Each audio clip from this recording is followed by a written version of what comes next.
Un déjeuner syrien organisé en fin de semaine prochaine à Saint-Jude à Armentières pour sensibiliser à la situation en Syrie et ce en lien avec l'œuvre d'Orient. Bonsoir Anna de Ruyter. Bonsoir. Merci d'être dans ce studio. Bonsoir Maha Kalash. Bonsoir. Merci à toutes les deux d'avoir fait le déplacement pour cette action solidaire qui a donc lieu en fin de semaine prochaine à Armentières. On va y aller très simplement. Qu'est-ce qui peut d'abord me dire en quoi consiste cet événement ? Oui, donc l'événement ouvre la Semaine Sainte. Donc, ce sera le dimanche des Rameaux. C'est le dimanche des Rameaux. Et ce repas donc, est organisé festif et solidaire avec nos amis d'Alep, que les Armentiérois ont rencontrés en octobre 2018. Lors de la visite d'une chorale alépine. Et d'où ça vient, ce lien entre Armentières et Alep ? Armentières-Alep, parce que la chorale est venue se produire à Armentières en 2018. C'était déjà une action organisée par l'œuvre d'Orient.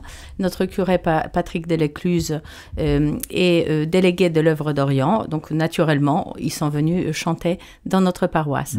Et depuis, les liens se sont tissés et ce lien reste toujours vivant depuis octobre 2018. Des liens que vous entretenez par ces actions notamment. Complètement. Alors, je rappelle que c'est le dimanche 24 mars, c'est à midi, au resto de l'Institution Saint-Jude à Armentières. Alors, il y a plus d'infos, j'ai fait le test et on trouve très simplement, en tapant simplement dans un moteur de recherche Helloasso, c'est le site pour suivre ça, Helloasso, les maristes bleus d'Alep. Et on tombe directement sur le site. Qu'est-ce que sont les maristes bleus d'Alep ? En fait, les Maristes Bleus, c'est une association qui tient par des frères maristes à Alep. Il y a plusieurs bénévoles, il y a des salariés. Donc les frères maristes, ce sont des religieux de l'Église catholique ? De l'Église catholique. Il y a un seul frère mariste à Alep et en Syrie, il s'appelle Georges Sabé. Et depuis la guerre, lui, il avait plusieurs actions d'accueillir les gens. Pourquoi Mariste Bleu ? Alors, Mariste Bleu, parce que ça vient des frères maristes, et les bleus, parce que ça vient de Sainte-Marie. C'est le couleur de Sainte-Marie. Et les maristes bleus, leur mission dans le monde, c'est accueillir les enfants, prendre soin des enfants. Ça, c'est avant la guerre. Et après la guerre, bien sûr, ils ont créé plusieurs actions. Ils ont accueilli des familles, les enfants pour apprendre à lire et vivre. Il y a des actions pour les femmes. Ils ont créé un projet pour les femmes pour coudre et travailler un petit peu. Et ils ont une action pour les personnes âgées. Et là, notre projet pour le moment, c'est vraiment pour aider à faire manger plus que 200 personnes âgées à Alep qui vivent tout seuls parce que leurs proches ils sont partis ailleurs. Et on va y revenir parce que la situation, notamment économique, s'est très fortement dégradée en Syrie. Un mot de la devise des Maristes Bleus d'Alep, vivre la solidarité avec les plus démunis pour soulager les souffrances, développer l'humain et semer l'espérance. On revient à ce repas à Armentières. Qu'est-ce qui va s'y passer pendant le repas ? Donc le repas, c'est Mara qui sera notre chef cuisinière. Ça veut dire on va manger syrien ? J'ai oublié de préciser, mais à l'antenne peut-être qu'on a entendu votre accent qui arrive effectivement de Syrie. Vous êtes syrienne, vos parents sont à Alep, vous êtes vous-même originaire d'Alep. Et alors, qu'est-ce qu'on va manger ? Alors, on va manger le fameux kebbe. Ça, c'est un plat très traditionnel à Alep. On va manger de kebbe, on va manger de houmous. Dites-nous ce que c'est le kebbe. Le kebbe, c'est un mélange de boulgoul, si vous voulez, avec la viande hachée. Et ça sera en boulettes, mais c'est un kebbe parce qu'à Alep, il y en a plusieurs sortes. Celui-là, ça vient avec des légumes. Et après, il y en a le houmous. Le houmous, c'est fameux. Le tartare d'aubergine aussi, c'est fameux. Et après, il y a le salade très, très fameux qui s'appelle Fattouche. Celui qui connaît le restaurant libanais, il connaît très bien c'est quoi. Les Fattouches, voilà pour le menu. Les chrétiens tout de même, revenons-y. En Syrie, ont perdu, depuis 2011, le début de la guerre, la moitié des leurs qui ont fui le pays. La situation des chrétiens d'Orient, et je le disais tout à l'heure, est très mauvaise dans les pays de la région, que ce soit en Palestine, en Irak. Le régime, effectivement, s'est maintenu, mais la situation économique s'est dégradée. Le sentiment d'abandon, de quête de sens est omniprésent pour la communauté chrétienne. Comment est-ce qu'ils vont, les chrétiens de Syrie ? En fait, je peux vous dire que sans les aides internationales, les chrétiens de Syrie ne peuvent pas continuer à vivre. Parce qu'avec tous la crise économique, le hausse des prix, il n'y a pas des salaires, il n'y a pas des bons travail. Alors, sans les aides internationales, les associations, les aides par les églises qui viennent d'ailleurs... Ça veut dire que ce ne sont pas des massacres ou des combats qui les font diminuer, mais leur présence s'amenuise et tend à disparaître. Exactement ça. Parce que tous les jeunes, si vous voulez, les jeunes familles, les jeunes qui sortent pour continuer leur avenir, ils ne trouvent pas qu'il y a une espérance en Syrie. Il n'y a pas d'espérance. C'est pour ça qu'ils cherchent de partir ailleurs pour vivre normalement, comme les autres. C'est le principe même du chrétien, l'espérance, l'espérance chrétienne. Ouais. Qu'est-ce que deviennent des chrétiens sans espérance? Je ne peux pas dire que les chrétiens là-bas... L'espérance est très importante pour n'importe quel humain. Pour vivre, pour continuer, pour réfléchir à demain. Mais malheureusement, malgré qu'on vient d'un pays qui est une berceau des civilisations, une berceau de christianisme, si vous voulez, mais avec tout ce qui se passe autour, les jeunes et nous-mêmes, nous étions obligés de sortir, de partir ailleurs, pour nos enfants, pour trouver l'avenir. Et vous avez raison de souligner que c'est l'aide extérieure qui vient apporter un soutien important. C'est là qu'intervient, alors il y a l'aide de l'Église en détresse, mais il y a aussi l'œuvre d'Orient. Dites-nous concrètement de quelle manière est-ce que vous allez aider avec le repas à Armentières l'œuvre d'Orient? Oui, donc c'est l'œuvre d'Orient qui chapeaute la partie financière aussi des dons. Et donc le repas servi, donc le bénéfice du repas partira à l'œuvre d'Orient qui transmettra la somme récoltée aux frères maristes. Est-ce qu'on est certain de la destination? Est-ce que de l'argent? Parfaitement. Nous avons donc l'œuvre d'Orient nous a alloué un numéro d'action. Donc si les personnes qui souhaitent aider peuvent faire des chèques ou peuvent faire des dons, il faut juste qu'ils mettent au dos du chèque ou via le site œuvre d'Orient donc pour la Syrienne. L'œuvre d'Orient, c'est œuvre-orient.fr, au singulier, œuvre-orient.fr, et il faut mentionner PAR 59-2464. C'est ça, 24. Voilà, ça c'est l'action qui sera donc dirigée vers Alep, vers les frères maristes bleus. En quoi c'est important de soutenir les chrétiens d'Orient, les maristes bleus? En quoi ça peut faire sens en cette période? Ça sera le jour des rameaux. En fait, vraiment donner le sens de mettre la joie un petit peu, de faire connaître qu'il y a des gens ailleurs qui réfléchissent, qui prient, qui font beaucoup de choses. Ils n'ont pas isolé, ils n'ont pas laissé seuls. Il y a quelqu'un qui réfléchit, qui essaye de faire quelque chose pour eux. Ça, c'est vraiment la solidarité que, oui, nous sommes tous humains, malgré que nous... Ici en France, on a l'électricité, on a l'eau, on a tout, mais on réfléchit encore à vous. Vous n'êtes pas seul. Pourquoi les chrétiens restent-ils là-bas? Alors, moi, si vous voulez, je peux parler à mes parents, la situation de mes parents. Mes parents, ils voulaient vraiment rester sur place parce que là où ils vivaient, là où ils sont vécus, leur vie, leur pays, leur vie, leur église, leur association, leurs voisins. On lui a dit plusieurs fois de venir. Pourquoi vous restez là-bas? Il n'y a pas d'électricité. C'est vraiment la situation où, si vous voulez, les conditions de vie, c'est très difficile. Malgré tout, ils préfèrent rester là-bas. Parce que c'est leur terre. C'est chez eux. Voilà. Comment vont-ils fêter Pâques? Alors, Pâques, là-bas, si vous voulez, ça commence par le dimanche des Rameaux. C'est super joie, c'est une réunion de plusieurs églises catholiques, orthodoxes, si vous voulez. Avec des vêtements de avec fête. Des vêtements, avec des bougies. C'est très, très joyeux, avec le tour autour de l'église. Non, c'est magnifique là-bas. Malgré tout, ils cherchent la joie. Ils cherchent la joie. Tout ce qui a décidé de rester là-bas, ils voulaient vraiment vivre en paix et cherchent la joie. Maakash, je rappelle que vous êtes syrienne et pas seulement la cuisinière du repas qui va avoir lieu.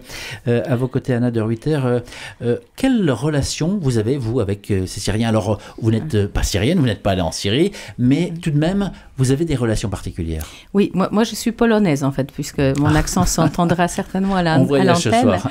Et puis, je pense que ça me rappelle, j'ai vécu en Pologne derrière les rideaux de fer, avant d'être mariée à un Français et de venir vivre en France définitivement. Pendant l'état des sièges en Pologne, dans les années 80, les Polonais se sentaient à un moment donné isolés parce que nous étions enfermés. Et chaque fois, quand on recevait un don, une aide d'extérieur, des pays d'Occident, tous les Polonais se disaient, ne nous oublie pas. C'est important pour eux, pour nous, à l'époque. Et je pense que c'est vraiment, ça fait l'écho à la situation maintenant de nos amis d'Alep, qui, chaque fois, quand il y a un geste de solidarité, un geste d'amitié envers eux, elles disent merci de ne pas nous avoir oubliés. Merci de ne pas nous avoir oubliés. Voilà, à chaque fois, c'est très fort et ça nous fait vibrer et ça nous fait vraiment de nous dynamiser pour cette action de solidarité envers eux. Même si parfois ce ne sont que des mots ou que des petites sommes, tout de même c'est important? Même sans somme, sans argent, le fait que quelqu'un pense à eux en dehors de la frontière syrienne, c'est important. Ils ne se sentent plus oubliés. Maha, je lisais récemment que l'une des présences chrétiennes importantes, ce sont les écoles chrétiennes qui continuent de tenir dans des conditions parfois très, très difficiles et des profs, des directeurs, directrices assez héroïques. Quel est le rôle et le travail des écoles chrétiennes dans un pays comme la Syrie ? En fait, pour le moment, les écoles, vraiment, ils essayent de garder pas juste les enfants chrétiens. En fait, pour le moment, à Alep, on travaille pour tout le monde. Les associations de Maristes Bleues ou les écoles, si vous voulez, ils accueillent tous les enfants, chrétiens, pas chrétiens, il n'y a pas de différence. Et ils travaillent vraiment pour éduquer, travailler, pas juste pour faire apprendre les enfants des leçons ou des devoirs. Non, c'est vraiment psychologiquement. Parce que les enfants, ils ont passé dans une période de la guerre très, très difficile. Et pour le moment, ils sont très, si vous voulez, sensibles. Ils avaient dans la tête tous les bombardements, tous les bruits de la guerre. Et c'est pour ça, maintenant, à l'école, c'est pas juste donner des leçons. C'est vraiment travailler psychologiquement sur l'enfant. Et pour se reconstruire, comment on se reconstruit? Comment on se relève quand on est un enfant? Alors, quand on est un adulte, c'est pas évident, mais il y a des mécanismes à mettre en place. Mais quand on est un enfant, on peut se relever?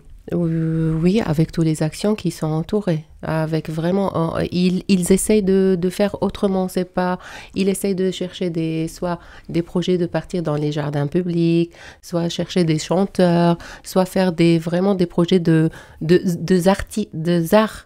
Ça aide beaucoup les enfants. Et non, mais franchement, le travail là-bas, c'est énorme. Et le clergé syrien dit régulièrement, des représentants disent qu'ils sont épuisés, que c'est épuisant.